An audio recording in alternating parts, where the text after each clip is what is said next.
there are a small number of people who are born into a gender that they don't identify with, and I will treat them, as I treat all human beings, with dignity and respect. Will you protect women's right to single-sex spaces from any and all males, regardless of if they hold a GRC, a gender recognition certificate? Yes is the answer to the question.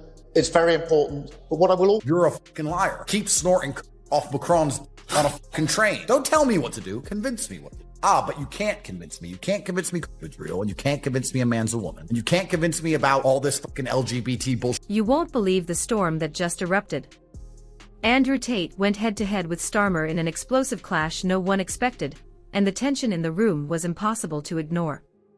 In the middle of the heated exchange, Tate fired off a string of bold claims about the state of the UK, turning what could have been a routine discussion into a moment packed with shock, drama, and high emotion. The confrontation unfolded so quickly it felt unreal, with sharp words, intense reactions, and an atmosphere that kept viewers on edge from start to finish. It was the kind of unpredictable, headline-grabbing moment people can't stop talking about. The one you have to see for yourself to believe. Me that we should open up our borders and let in a whole bunch of people we don't know. And you can't convince me having our streets run with blood because there's endless knife crime and drugs is somehow a good idea and that London couldn't be fixed. You can't convince me of your idea. So because you can't convince me, you then want to try and force me to believe them with intimidation tactics. And that's why they don't like masculinity, because men are not intimidated. I'm not scared of you and I don't believe you. So unless you can... If you're enjoying this, make sure to subscribe. It genuinely helps more than you might think.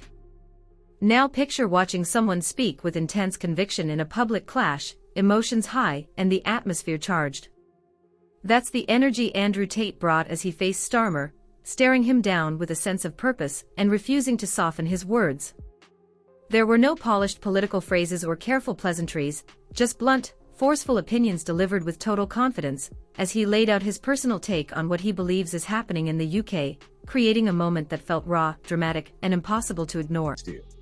I'm going to oversimplify some things, but I'm going to explain what's going on because you're confused as to why our politicians seem so evil, corrupt, and inept. So let me explain it to you. The people with the money control the politics. Most of you understand that. Politics is simply money. Lobbying, media, all this crap is owned by very, very rich people, and they basically decide who... What makes the moment even more striking is how strongly it resonated with parts of the audience watching from home. As Tate forcefully pushed his views and cut through what he portrayed as rehearsed political messaging, some viewers felt he was expressing frustrations they rarely hear voiced so directly. Meanwhile, Starmer's repeated focus on leadership and reform has, for critics, contrasted sharply with a public mood that still feels unsettled and uncertain. That tension between confident political messaging and everyday voter frustration is what gave the exchange its charge, turning it from just another debate into a moment that captured a wider sense of national impatience. Understood they could make more money if they improved the lives and improved the quality of Western society. By improving Europe, improving America, improving the standard of living for the constituents of these countries, they could make more money. But like all things, the pendulum swings. And it got to the point where people got a little bit lazy. They wanted health care. They wanted to only work certain hours. They wanted good living conditions. And one day, the rich people woke up and realized, wait, we can make more money now by destroying Western civilization. We don't make more money by making it better because the people in the West now are very decadent and they've started to pay a lot of attention and they start to do these investigations and they've started to notice how corrupt everything is. He delivers his points with a blunt, no-frills style that grabs attention immediately. It's the kind of directness that makes some listeners feel instantly aligned, as he highlights frustrations about bureaucracy, confusing regulations, perceived double standards, and what critics see as plenty of talk but not enough follow-through.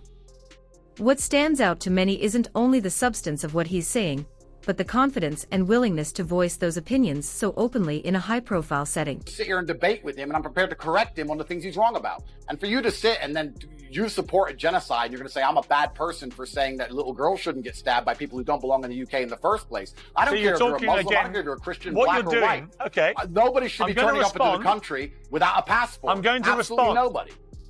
I'm going to respond by saying this. I believe the successive Labour and Conservative governments have completely lost control of immigration to our country, both legal and He isn't presenting himself as a calm policy analyst, but as a high-energy commentator using animated delivery and sharp soundbites to drive his points home. That intensity is part of the appeal for supporters, who see his style as a refreshing contrast to what they view as scripted political language. In his criticism of Starmer, he runs through a wide range of issues, from healthcare and taxes to energy costs, regulation, and public services, framing them as examples of everyday frustrations that leaders haven't clearly addressed. To sympathetic viewers, his blunt delivery makes complex policy debates feel like common-sense conversations, which helps his message spread quickly online. At the same time, critics argue that this approach oversimplifies complicated national challenges and replaces detailed solutions with emotionally charged rhetoric.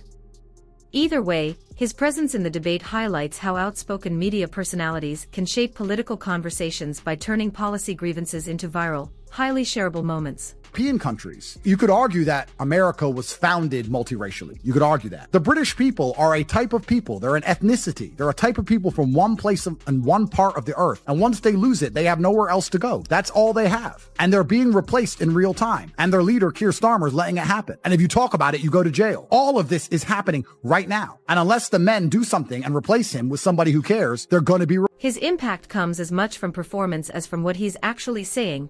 Instead of polished talking points and careful political phrasing, he uses high energy, blunt language, and dramatic reactions that make everything feel urgent and real, which supporters interpret as authenticity and courage while critics see it as confrontational showmanship, that contrast with traditional politicians' calmer, scripted tone is exactly what grabs attention online, turning serious political criticism into viral, shareable moments where delivery, emotion, and entertainment value often matter just as much as policy details, proving that in modern media, personality can drive the conversation just as powerfully as substance.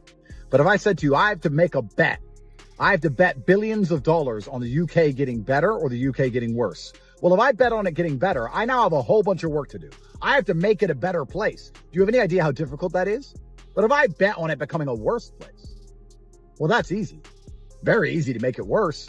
You just leave it as it is and bore a bunch of people who don't really like the place, stoke civil tensions with the media, make the prices of everything go up a little bit so people are angry and poor. What really shocks viewers isn't just that they find it funny, they find it painfully relatable.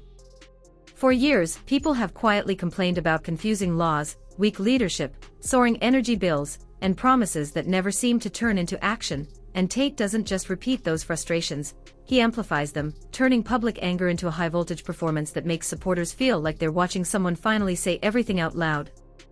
Every time Starmer tries to respond, Tate barrels ahead, brushing off explanations, calling out vague statements, and spotlighting contradictions many feel have been obvious for years. It becomes almost uncomfortable to watch. If it weren't so theatrical, Starmer might look completely outmatched, like someone who walked into a sword fight holding a spoon. Tate's style isn't subtle or polished, but to his fans that raw, unfiltered delivery is exactly the point, and the reaction shows it, people nodding along, sharing clips, firing off tweets, and messaging friends with the same thought. At last, someone is voicing what they've been thinking all along. A lot of the culture is being eroded, and it's being eroded by an Islamic immigration. And this is going to make Muslims mad when I say it, but I understand why the native Brits feel threatened by that and are unhappy with that. When you talk about crime statistics, it's difficult because you can do the same thing with black people in the United States. But black people are a part of the United States. It's seen as racist to say that they're a lower percentage of the population, but they commit more of the crime. But you can do the same with black people in the United States. But black people live here, and they're always going to live here. I like to be ultra realistic about all things. And I like the idea of Britain retaining its culture and feeling like England.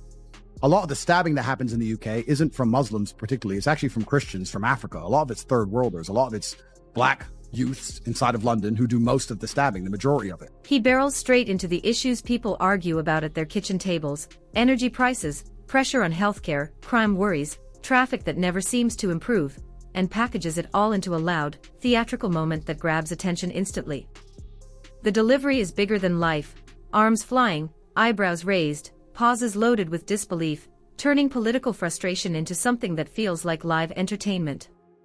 Supporters see someone painting scenes they recognize: tired workers, fed-up commuters, systems tangled in paperwork, and feel like their everyday complaints just got a microphone.